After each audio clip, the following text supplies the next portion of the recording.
Tellement content de retrouver le Bear, André Tourigny, ce soir à la rubrique Les Coachs. Comment ça va, mon André? Ça va bien, toi, JC, t'es en forme? Excellent. Ça fait un petit moment. Gros W hier. Quelle performance à tout seigneur, tout honneur de Logan Cooley.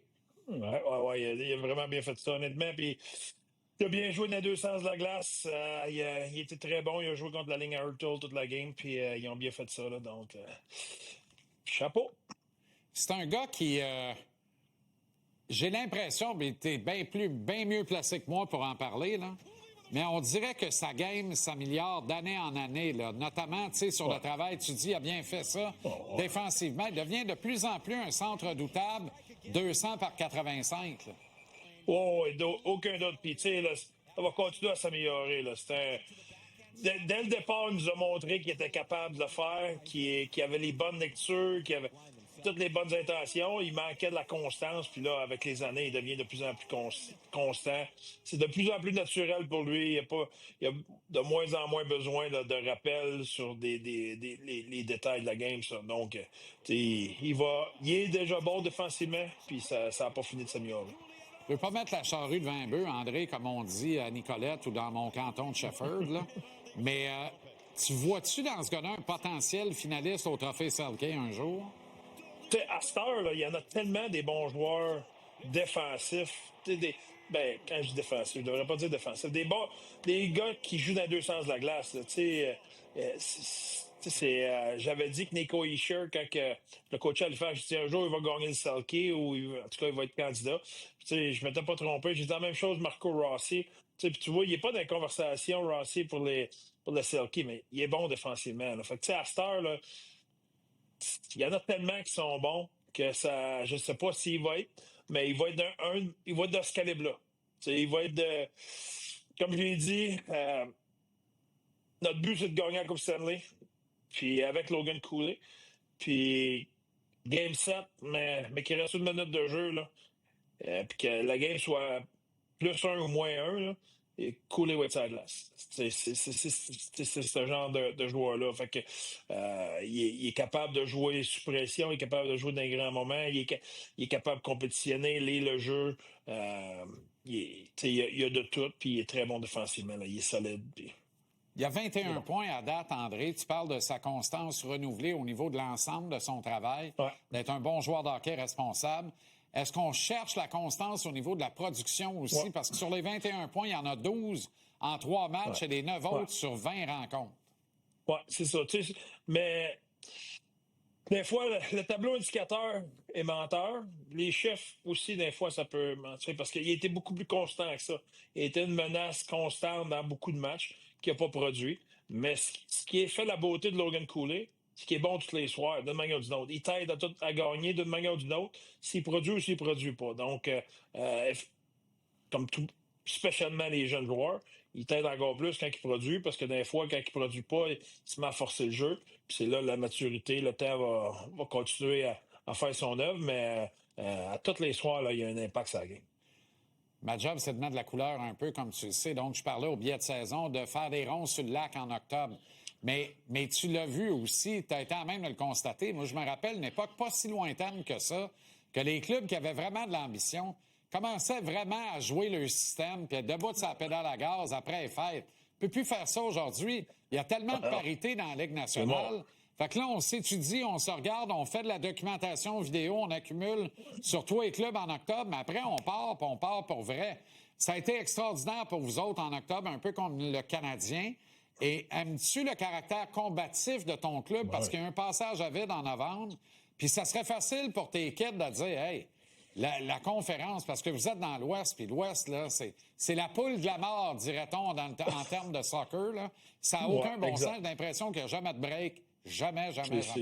C'est fou. Notre conférence est vraiment difficile. Là, surtout à Winnipeg qui sont pas dans les playoffs. Edmonton ne sont pas dans les playoffs. Ça va. C'est des bons clubs, là. Mais tout ça pour dire que, écoute, c'est plus comme dans le temps. C'est plus que, c'est sûr, mais c'est depuis une couple d'années. J'avais dit, il y a une couple d'années, dans l'Ouest, c'est tellement bon qu'il y a des clubs qui ont manqué playoffs, qui ont une chance de gagner la Coupe Stanley l'année passée. Puis j'avais donné l'exemple des Stars de Dallas. Puis l'année d'après, les Stars avaient été en finale.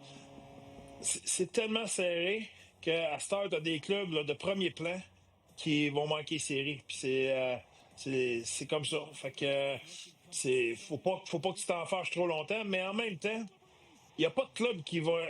Tout le monde dit qu'il faut que tu sois constant pendant 82 games. Ben oui, bonne chance, bonne chance, bonne chance. Ça n'arrivera pas, là. Non.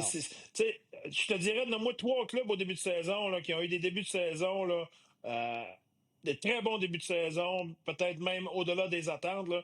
Je pourrais te nommer Utah, je pourrais te nommer Montréal, je pourrais te nommer Boston, je pourrais te nommer euh, Pittsburgh. Ouais, à un moment donné, tout le monde a eu une drop dans tous ces clubs-là. Là. Tu sais, puis c'est Ouais. la même affaire. Là. Le Minnesota, eux autres, c'était l'inverse. Ils n'ont pas été capables de sortir des blocs. Là, ils savent plus comment perdre. Tu sais, c'est normal. Là. Je disais quand on était 8-3, je disais tout le monde dans la Ligue cette année, toutes les équipes, les 32 équipes, vont avoir un stretch de 8-3. Là. Je les ai arrêtés de partir en peur, là, comme de quoi là, les clubs qui sont 8-3, là, ça va en finale de la Coupe Stanley. Là. Ça n'arrivera pas. Là. Ça va se stabiliser, on va avoir de l'adversité. Puis je parlais autant pour nous autres que pour tous les autres clubs. Là. Tu sais, le Colorado, là, c'est probablement la meilleure équipe dans la Ligue présentement. Non, ils vont avoir de l'adversité, eux autres aussi, là. Et, tu sais, à un moment donné, là, ils vont pardonner aux autres aussi, puis ça va aller moins bien, puis ils vont avoir un stretch jusqu'à ils vont devoir. Puis t'as besoin de ça pour ton développement. Ils vont devoir se remettre en question, ils vont devoir aller creuser un petit peu plus profond là, pour trouver ce qu'il faut pour revenir encore plus fort. Puis ça va faire d'eux autres une meilleure équipe. Mais les bonnes équipes vont prendre le stretch, qui est long de même, vont l'amener à long de même. Les moins bonnes équipes vont prendre l'inverse. Ça va être un stretch long de même qui va s'allonger. Puis c'est là qu'il faut que tu apprennes. Puis c'est là que l'expérience t'aide. Puis nous autres, on a eu des stretches qu'on a allongés dans le passé. Puis là, on essaie de les raccourcir. Puis c'est ça qui va faire qu'on est une meilleure équipe. Parce que on va avoir. Mettons, toutes les équipes vont avoir là, 60%, 70% de leurs matchs là, qui vont jouer le hockey de la façon qu'ils veulent le jouer, puis que c'est vraiment leur brand de hockey.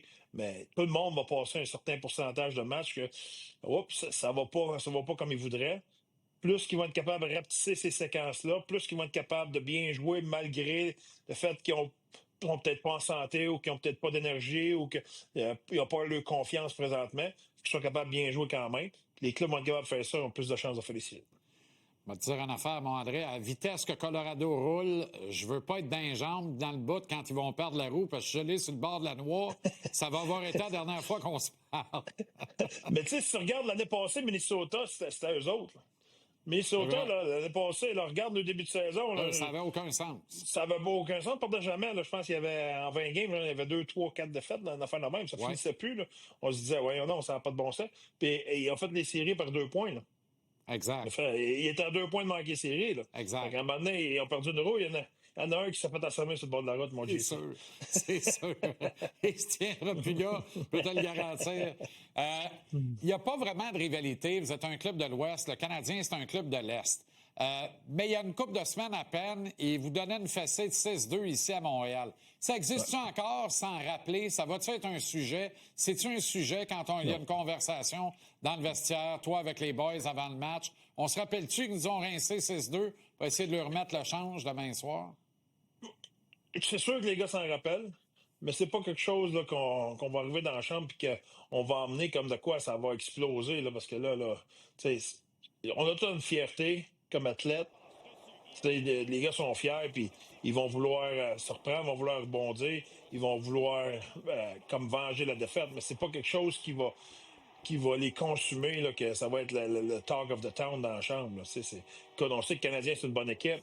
On reconnaît le talent, on sait c'est quoi leur force, puis on veut s'assurer là, demain de jouer une bonne game. Puis, nous autres, il faut continuer à avancer, il faut continuer à faire des points. La même chose que Montréal. Quand tu montes le classement de Montréal, tu montes la note, là, on est dans le même bateau, là, fait que, on veut pas manquer le bateau, justement. Pour toutes les raisons qu'on a évoquées tantôt, André, là, le fameux classement de l'Action de grâce américaine, la Thanksgiving, qui est cette semaine, où on séparait déjà les hommes des enfants il y a quelques années en disant « t'es en série à l'Action de grâce, t'es à peu près certain d'y être à la fin de l'année ». C'est de moins en moins vrai, ça. Ouais, c'est de moins en moins vrai, j'imagine. Je te dirais que nous autres, on l'a été dans les playoffs à Thanksgiving, il y a 2 ans. Puis quand les playoffs ont commencé, je me promenais, je m'en allais au championnat du monde. Fait que, écoute, c'est pas parce que tu étais playoff à Thanksgiving que c'est une garantie. Je veux juste dire que tu as eu un début de saison là, à la hauteur des. Bon, non, probablement à hauteur des attentes. Mais le combat n'est pas fini. Là. On est même pas au tiers de la saison. Fait que, il en reste pas mal. On a le temps de se faire dépeigner puis de dépeigner du monde en chemin. On va dire une affaire. Si toi puis moi, on se fait dépeigner, Se fait c'est parce qu'il dépeigner. a été fort en jouant le vert. Ah, c'est ça. Nous autres, faut qu'on se C'est fasse plus la barbe. dépeigner à la barbe. Merci, le beurre. Toujours agréable. Bon match demain. On se reparle très bientôt. Salut, JC. Bye-bye. Salut, André. Bye-bye.